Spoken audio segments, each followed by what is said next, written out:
자, 이번 시간에 여러분들이 그 상속에 대한 사항들 보도록 할게요. 상속은 뭐 일반적으로 이제 부모님한테 이제 받을 때 상속이 이제 되겠죠. 그래서 상속과 관련된 사항들은 상속세 공제라든가 이런 것들을 기본적으로 알고 있으면 여러분들 상식적으로 이런 사항들은 뭐 자주 발생할 수 있으니까. 그리고 뭐 아버님이 어느 정도 재산을 가지고 있고 또 어머님이 어느 정도 재산을 가지고 있는데 아버님이 뭐 물려주시거나 또는 어머님이 이제 사망을 하셔가지고 뭐 물려주시는 경우에 이런 것들이 이제 상속세 과세 대상이 될 수 있고, 그 다음에 이런 어떤 상속세 계산 구조를 가지고 있구나 이런 것들을 좀 기억을 하고 있으면 도움이 될 것 같아요, 많이. 예. 자, 그래서 상속세는 보시면 피상속인 이제 사망이나 또는 실종 신고에 따라서 이렇게 돌아가신 분들을 얘기를 하는 거죠. 그래서 거기에 따라서 상속이라든가, 상속은 그냥 아버지가 가지고 있던 재산이 그대로 이제 그 상속인한테 넘어가는 걸 얘기를 하는 거고, 유증은 어떤 거냐면 그 유언장에 의한 그 상속을 얘기를 하는 거예요. 그래서 유언장에다 이렇게 쓰는 거죠. 그 전에 돌아가시기 전에 내가 만약에 죽게 되면 이렇게 주겠다. 그래서 만약에 사망을 하시면 그때 이제 유증이 되는 거예요. 그다음에 이제 사인증여는 마찬가지 똑같아요. 사망을 원인으로 해서 이제 증여가 이루어지는 거. 그런 것도 이제 사인증여라고 얘기하는 거고. 그래서 이런 경우에 이제 거기에 대해서 재산을 받게 되면 그 재산에 대해서 이제 세금을 내는 거죠. 근데 뭐 재산에 대해서 다 내는 건 아니고, 보면 이제 뭐 특별 연구자라는 것도 있어요. 그러니까 상속인, 우리가 이제 일반적으로 생각했을 때 상속인은 뭐 직계 비속이라든가 또는 직계 존속, 친족 간에 어떤 그런 상속이 발생할 수 있는데, 그 외에 제3자이지만 뭐 계속 부양을 했던 분이라든가 또는 그 옆에서 계속 이제 피상속인과의 어떤 관계를 유지했던 사람들, 그런 사람들한테도 일정한 상속 지분이 넘어갈 수 있는 상황이 될 수 있어요. 그래서 그런 것들이 이제 상속 재산에 이제 포함될 수 있고요. 그래서 그러한 자산에 대해서 과세 대상으로 하는 것들을 이제 상속세라고 얘기한다. 그 유형에서 보시면 상속세 과세 방식이에요, 이게. 그 유형은 피상속인의 상속 재산 전부를 상속세 과세에 기초로 하는 유산세 과세 방식으로 한다. 유산세 과세 방식이 어떤 거냐면,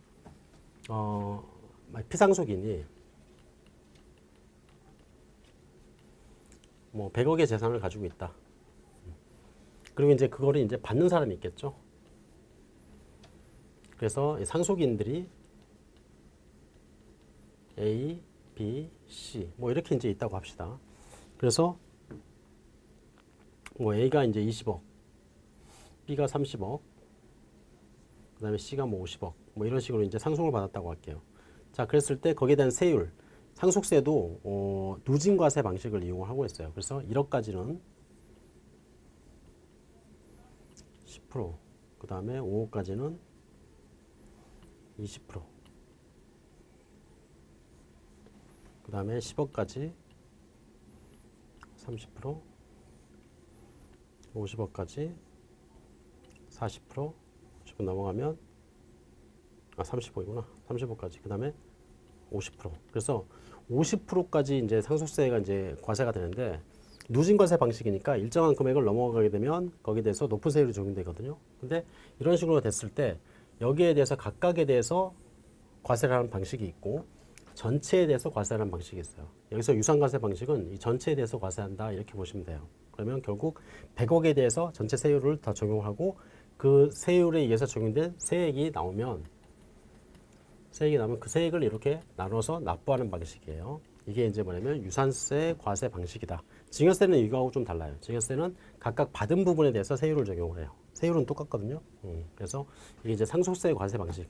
결국엔 10명이 받아가든 뭐 100명이 받아가든 전체 상속세액은 상속 재산가액에다가 부과가 되기 때문에 전체 상속세액은 똑같아지겠죠. 물론 각각이 내는 세금은 좀 분배되는 방식은 달라지겠지만 전체 상속세의 금액은 상속 재산에다가 세율을 적용하는 방식이기 때문에 상속 재산이 똑같다면 같은 세금이 나오겠다. 이렇게 이제 생각하시면 되겠죠. 그래서 이거 상속세 과세에 기초로 하는 상속 재산을 유산 취득세 방식으로 이제 구분되고, 우리나라는 이제 유산세 방식을 이용해서 상속세는 유산세 방식, 그다음에 증여세 같은 경우는 유산 취득세 방식이에요. 그래서 이걸로 계산하면 유산세 방식이고 이걸로 계산하면 유산 취득세 방식이 되는 거죠. 그러면 이렇게 만약에 받은 걸로 한다면 받은 걸로 한다면 여기서는 1억에 1억까지는 10%, 그다음에 1억을 넘어서서 5억까지는 20%, 그다음에 5억 넘어가면 30%. 마찬가지 10%, 20%, 30%, 10%, 20%, 30%, 40% 이렇게 이제 가겠죠. 근데 여기서는 전체 금액을 가지고 가니까 10%, 20%, 30%, 40%, 50% 이런 식으로 넘어가겠다는 얘기예요. 그렇죠? 이게 이제 뭐냐면 유산세 과세 방식이다. 자, 그러면 이제 과세 대상, 즉 어떤 재산을 대상으로 이제 그 상속세를 과세하느냐. 이 피상속인은 이제 망자를 얘기하는 거죠. 그래서 피상속인이 거주자, 즉 국내에서 거주하는 거주자라면 국내에 있는 재산과 국외에 있는 재산을 다 합해서 이제 계산하게 되겠죠. 그래서 국내외에 소지하는 모든 상속 재산을 가지고 가는 거고, 만약에 피상속인이 비거주자다. 그런 경우에는 국내에 소지하는 상속 재산에 대해서만 과세를 한다. 자, 그 다음에 납세 의무자는 누구냐? 상속세 납세 의무자는 상속 재산을 받은 사람이겠죠. 그래서 상속인이나 또는 수유자는 상속 재산 중에 각자가 받았거나 받을 재산의 점유 비율에 따라서 만약에 20% 받았다면 전체 상속 재산의 20%만큼, 전체 상속 재산에 대한 세액 중에 20%만큼 또는 30% 받았다면 또 30%만큼 이렇게 이제 납부를 하게 되는 거죠. 그 다음에 이 경우에 상속이나 수유자가 각자 받았거나 받을 재산을 한도로 해서 연대해서 납부할 의무가 있다 이렇게 돼 있죠. 연대 납부라는 건 피상속인이 상속인에 대한 재산에 대해서 상속세가 만약에 10억이 나왔다. 그리고 여기에 대해서 A하고 B라는 상속인이 있더라. 그리고 상속인이 받아간 재산이 A가 뭐 20억, B가 만약에 20억, 뭐 이런 식이 됐다고 합시다. 그럼 이제 둘 다 50대 50으로 이제 상속 재산을 받아갔으니까 상속세에 대해서도 얘가 5억, 얘가 5억 이렇게 이제 계산이 되겠죠. 이렇게 이제 납부를 해야 되는데 만약에 B가 이걸 납부를 하지 않았더라.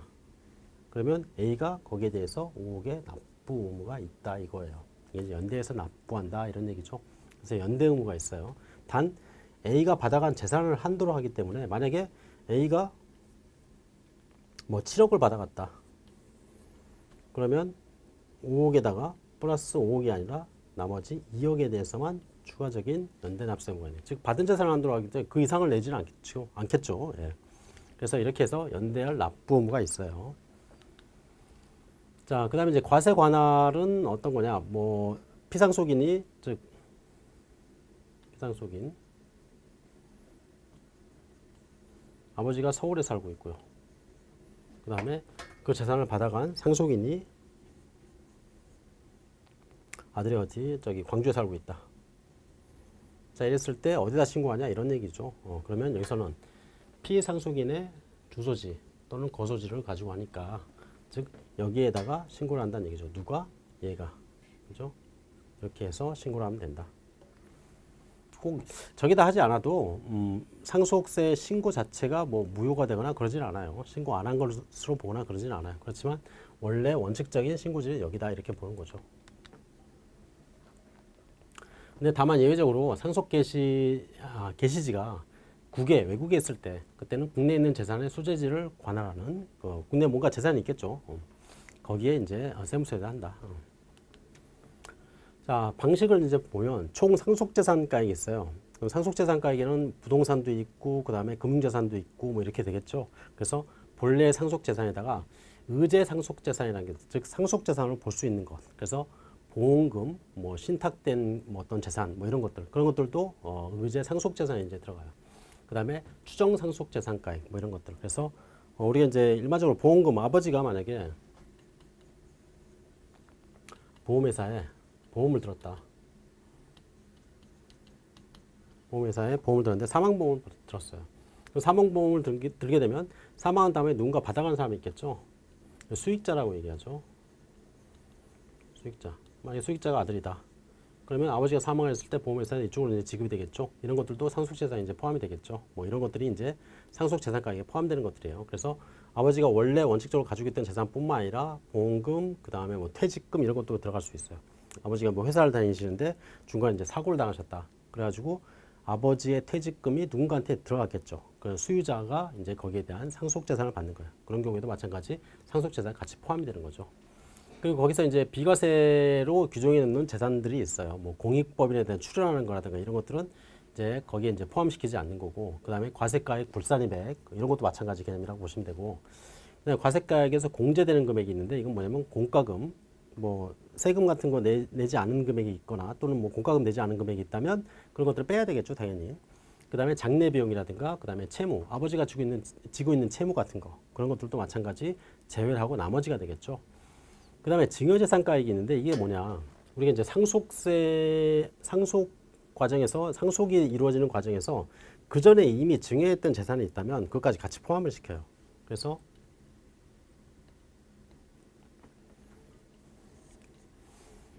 아버지 이제 여기서 이제 사망을 하셨는데 그 전에 아들한테 증여한 게 있더라 이거예요.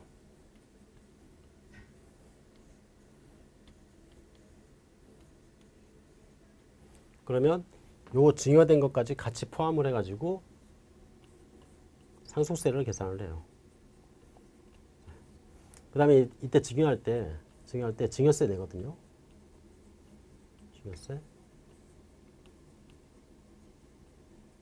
요 증여세는 상속세 계산할 때 이걸 이제 빼줘요. 이미 낸 세금이기 때문에. 그래서 이게 이제 뭐냐면 사전 증여한 재산이에요. 그래서 증여재산가액도 마찬가지 포함이 돼요. 그러니까 상속과 관련된 어떤 상속세 부담을 그 조금이라도 경감을 시키기 위해서 그 전에 미리 증여라는 행위를 통해서 뭐냐면 사전 작업을 하는 경우가 많이 있거든요. 그랬을 때 이 10년 또는 5년 내에 어떤 증여재산은 같이 포함을 시켜가지고 상속재산을 다시 계산을 해요. 그래서 보통 이제 상속과 관련된 어떤 절세 방법 중에 하나가 이미 살아생전에 미리 증여라는 작업을 계속 해놓으면 나중에 상속재산 가액이 많이 떨어지거든요, 사실은.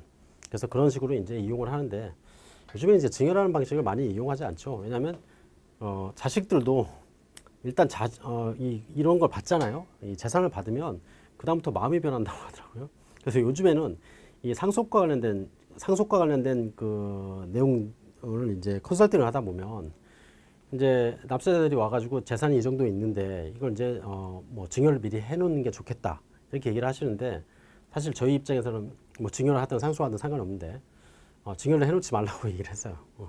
나중에 문제가 생기더라고. 아들이 증여를 했는데 갑자기 재산을 받고 마음이 바뀌었다고 얘기를 한다거나 또는 뭐 건물 하나 주면은 어머님 모시겠다고 했는데 건물을 주고 나니까 갑자기 모른 체하고 막 이런 경우도 있고 실제로 그래요, 실제로. 그래서 항상 그런 분들이 오시면 이렇게 얘기를 해요.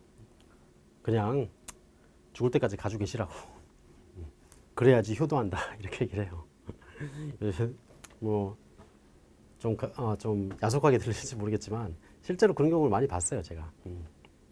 그래서 그 전에 증여한 재산까지 있다면 10년이나 또는 5년 이내에 증여된 재산. 근데 10년까지 보는 건 이제 상속이네요. 그러니까 아들한테는 10년 내에 증여된 재산을 다 합해요.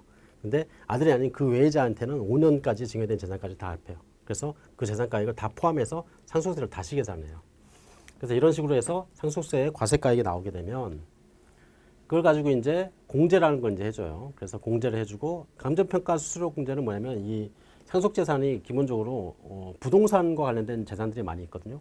뭐 토지라든가 또는 건물이라든가 이런 것들을. 그래서 그런 것들을 평가를 해야지 그 가액이 나오니까 그 평가에 따른 비용이 들거든요. 감정평가를 받으려면 비용이 들어요. 그래서 그 비용에 해당하는 금액을 공제를 해준다. 이런 개념이라고 보시면 돼요.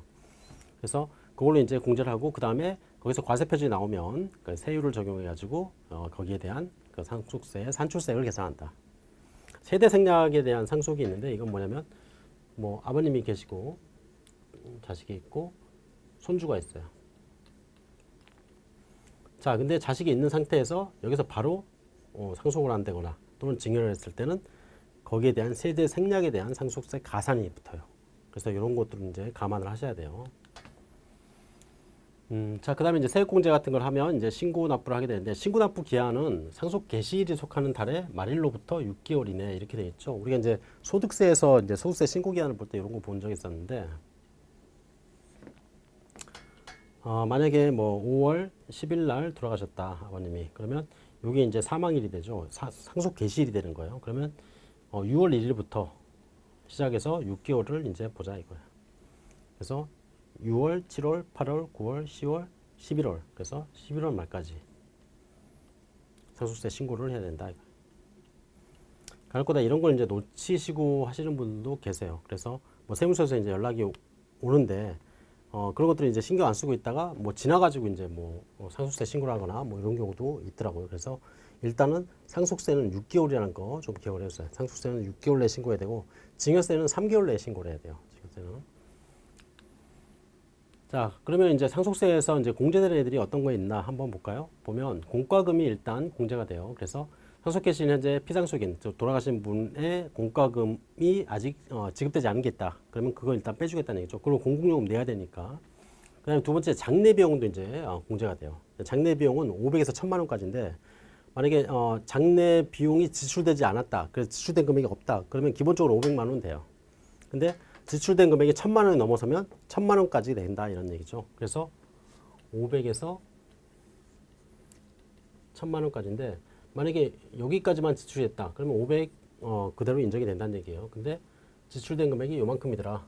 그러면 여기까지 인정이 된다. 이런 개념이겠죠. 한도의 개념이게 되겠죠. 그래서 1000만 원을 초과할 때는 1000만 원까지. 근데 기본적으로 장례 비용은 1000만 원까지 인정을 받을 수 있다. 이런 내용이겠네요. 그다음에 두 번째 보면 봉안시설이라든가 또는 자연장지 요즘 많이 이용하죠. 예. 그래서 그런데 소요된 금액이 있다면 추가적으로 또 공제를 해줘요. 그게 500만 원이에요. 자연장 많이 하잖아요, 요즘에. 그래서 뭐 나무를 이제 딱 정해놓고 거기다 이제 그 아버님 모시거나 이렇게.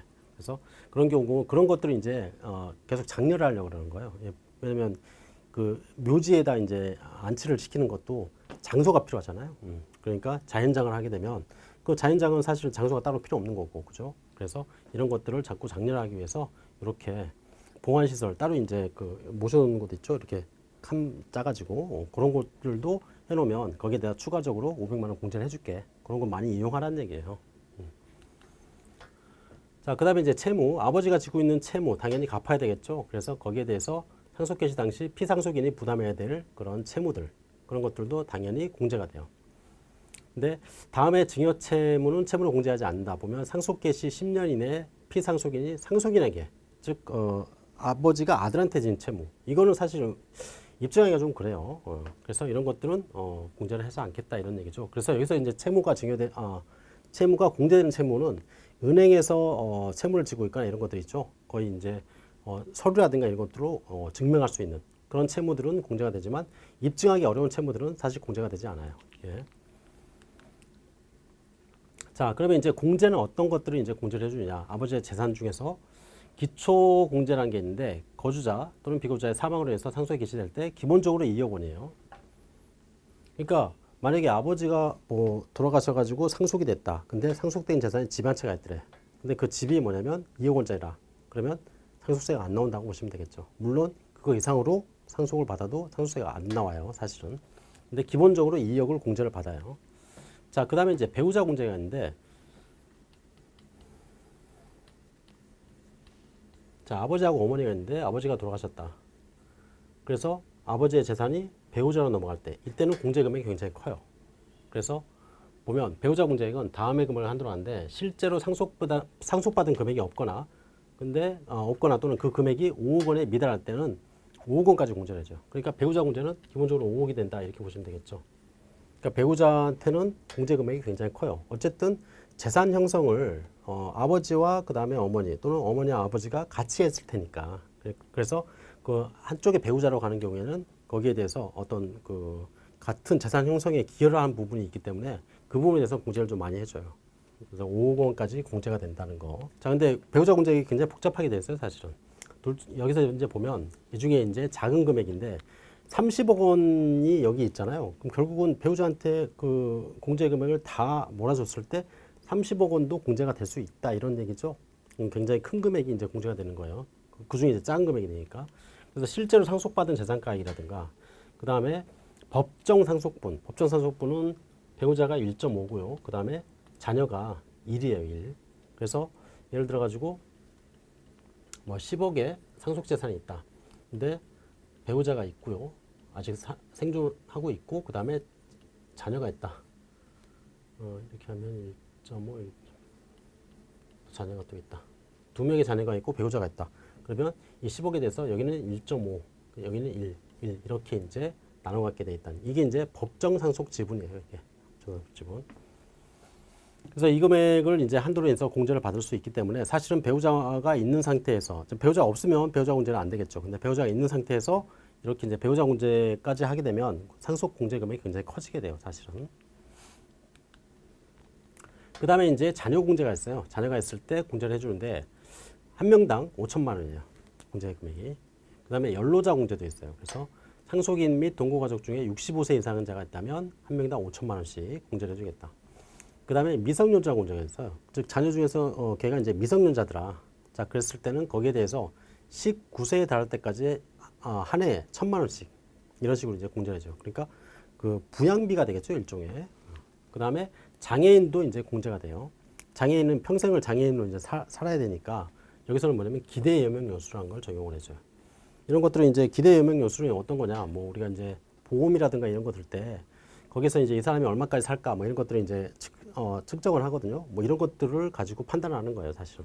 그래서 평균적인 수명 기간을 고려를 해가지고 언제까지 살 수 있느냐. 그리고 거기에 대해서 1,000만 원, 한 해에 1,000만 원씩 해서 그러면 만약에 20년 산다 그러면 1,000만 원이면 20년이면 얼마예요? 2억 그 다음에 뭐 20억 정도 되겠네. 2억이구나. 2억 정도의 어떤 금액을 그렇게 이제 공제해 준다 이렇게 보시면 되겠죠. 자, 그 다음에 이제 일괄공제 금액이 있어요. 일괄공제는 위에 상속공제, 기초공제하고 그 다음에 기타 인적공제를 가름해서 그러면 이거 안 받고 그냥 5억 전체 이렇게 받을 수 있다. 그럼 결국은 뭐냐면 상속재산, 아버지로부터 받은 상속재산이 5억 이하라면 상속세는 안 나온다고 보시면 되겠죠.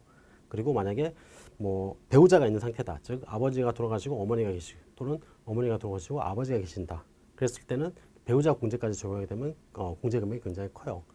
그래서 상속세를 계산하다 보면 금액이 굉장히 큰 재산 같은 경우는 물론 상속세가 나오지만 금액이 그렇게 소소한 금액이다. 뭐 집 한 채 뭐 하나 있던 거 뭐 이렇게 이제 상속이 될 때는 거의 뭐 공제가 안 나와요, 사실은. 그 상속세액이. 그다음에 이제 기타 공제로서 뭐 이런 것들도 있어요. 가업을 상속을 한다. 즉 가업을 계속 내가 아버지가 하던 사업을 계속 물려받아서 하게 되면 거기에 대한 공제를 해줘요. 그래서 가업 상속 공제가 굉장히 금액이 커요. 근데 가업 상속을 받았을 땐 거기에 대한 제한이 좀 많이 있어요. 뭐 중간에 이제 때려치거나 그렇게 해서는 안 된다는 얘기. 다시 토해내야 돼요, 그때는. 그래서 가업 상속에 대한 내용을 보시면 뭐 20년 이상, 뭐 10년 이상 했을 때 한도 200억 또는 300억 또는 500억 이런 식으로 관리가 이제 계속 돼야 되겠죠, 얘네는. 영농 상속 재산이라는 것도 있어요. 영농 어떤 사업을 같이 이제 아버지가 다시 물려받아서 또 아들이 물려받아서 이렇게 할 때 그때 거기에 대한 공제를 해주는 거죠. 그다음에 이제 금융재산 상속 공제 이거는 뭐냐면 예금이에요, 예금. 아버지의 예치금, 은행에 들어가 있는 예금액, 그 예금액에 대해서 공제를 또 해줘요. 그래서 여기서 보시면 2천만 원 이하일 때 예금액이 그럴 때는 전액을 공제를 해주는 거고. 그 다음에 2천만 원을 초과하고 1억 원 이하일 때 그때는 2천만 원까지. 그 다음에 1억 원을 초과하는 예금액을 가지고 있더라. 그러면 20%와 2억 원 중에 작은 금액을 공제를 해준다. 그러니까 금융재산을 가지고 있을 때는 거기에 대한 공제 금액을 추가로 해준다고 보시면 돼요. 부동산하고는 좀 달라요, 이게. 자, 그 다음에 재해손실 공제는 이제 재해를 입었을 때 거기에 대해서 이제 공제를 해주는 거고, 동거주택 상속 공제는 뭐냐면 아버지가 돌아가시기 전에 같이 살고 있었어. 모시고 있었어요. 모시고 계시다가 그 다음에 아버지가 돌아가셨을 때 그때 거기에 대해서 공제를 해주는 거예요. 그래서 보통 이제 동거주택 상속 공제가 요즘에도 많이 적용이 되는데 같이 아버지가 이제 너무 연로하셔가지고 같이 모시고 살고 있다가 아버지가 돌아가셨을 때는 그 주택 가격에 대한 일정 부분만큼을 공제를 해줘요. 그래서 주택 가격의 80%와 그 다음에 5억 원 중에 작은 금액만큼을 동거주택 상속 공제로 받을 수가 있다. 자, 그 다음에 할증과세에 대한 내용이 나와요. 할증과세는 이 상속인이나 수유자, 즉 받는 사람이 되겠죠. 이 받는 사람이 수유자가 피상속인의 자녀를 제외한 직계 비속인 경우, 그래서 넘어가는 거. 중간 단계를 띄고 넘어갈 때, 그때는 과세를 할증을 해요. 얼마냐? 30%. 1.3을 한다는 얘기, 1.3. 이렇게 해서 할증과세가 되기 때문에 이렇게 넘어가는 경우도 잘 고려를 하셔야 돼요. 이게 이제 넘어갈 때는 거기에 대한 할증 과세가 붙기 때문에 더 높은 세금이 과세가 될 수 있어요.